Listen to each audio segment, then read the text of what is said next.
agency within the Federal Government. The Department of Justice is responsible for safeguarding the fundamental foundation of this republic, which is respect for the rule of law.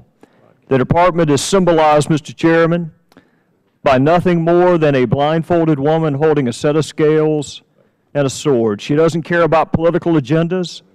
She doesn't care about whether her decisions help or hurt people's re-election bids. She doesn't care about race, gender, socioeconomic status, just the equal application of the law so all citizens can have confidence in the decisions that she makes. So it is against that backdrop, Mr. Chairman, that we look at the facts surrounding this investigation. Fast and Furious was fundamentally flawed in its conception, flawed in its execution, and flawed in its explanation afterward. And this is not, Mr. Chairman, as was initially the administration mantra, an Arizona investigation. Senior level officials within the Department of Justice in Washington knew about Fast and Furious well before Special Agent Brian Terry was murdered. Senior level DOJ officials were briefed. They discussed press conference opportunities. They discussed the unsealing of indictments. They traded emails about the status of the case.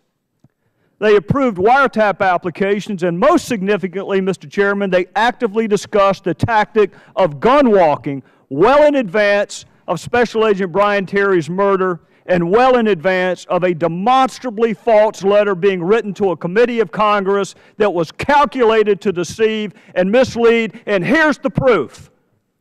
Here, Mr. Chairman, is the proof that Department of Justice in Washington, not Arizona, in Washington, knew about the tactic of gun walking well before Brian Terry was murdered. So we have a fundamentally flawed federal investigation. We have a dead Border Patrol agent. We have hundreds of dead Mexican citizens, thousands of weapons with America's fingerprints on both sides of the border unaccounted for, and a demonstrably false letter being written to a committee of Congress, and yet we're being asked for more time. Please wait. Give it more time. It's been over a year, Mr. Chairman. If Congress has time to look into Major League Baseball, the BCS, and invite Stephen Colbert to come to a committee hearing, surely to goodness we have time to get answers on a fundamentally flawed, lethal investigation like Fast and Furious. And thus we have, Mr. Chairman, we embarked on an investigation to get answers to some pretty fundamental questions that I still cannot answer. When I'm asked back in South Carolina, who within Maine Justice approved this investigation, I can't give them an answer. When I'm asked who knew about gun walking and did nothing to stop it, I can give them this, but this is part of the answer because it's part of the documents. How did the demonstrably false letter get written on Department of Justice letterhead and delivered to a United States Senator? I can't tell you how that letter got drafted. Why was it withdrawn after 10 months? Why did it take 10 months to withdraw the letter?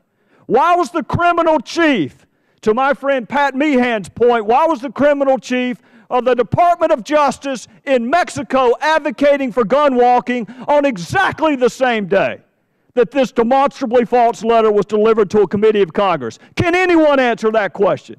Can you tell me why Lanny Brewer was in Mexico advocating for a tactic that we all acknowledge is flawed on the very same day the Department of Justice was denying the tactic to Senator Chuck Grassley?